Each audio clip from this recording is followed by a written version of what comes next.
মঞ্চের দিকে বিএলওদের বিক্ষোভ, সেখানে প্রথম দফার বৈঠকের পর দ্বিতীয় দফায় কার্যত বিক্ষোভে পেটে পড়লেন বিএলওরা। বিক্ষোভ কিছুই নয়, দুটো দাবি পরিষ্কার আমাদের। এখানে যা আজকে ট্রেনিং হলো, যা অ্যাসাইনমেন্ট উনি দিলেন, তাতে 24/7 24 ঘন্টা আমাদের কাজ করতে হবে। প্রথমত হচ্ছে ফর্ম দেওয়া, 3 বার বাড়িতে যাওয়া, অনলাইনে সেটা তোলা এবং আরও অনেক কাজ যেটা 24 ঘন্টা সম্ভব নয়, শেষ হবে না। Inhuman task. আমার পার্টে 1200-1300 ভোটার রয়েছে, সেই ভোটারের বাড়িতে যাওয়া, 3 বার যাওয়া, ফর্ম তুলে নিয়ে আসা এবং অনলাইনে ডেটা পুট করা, সেটা সম্ভব নয়। শুধু এটা নয়, এর সঙ্গে আরও অনেক কাজ আছে।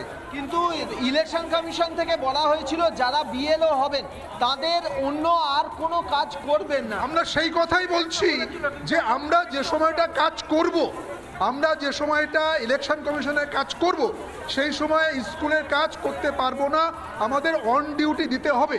1 নম্বর। 2 নম্বর হচ্ছে আমাদের সিকিউরিটি।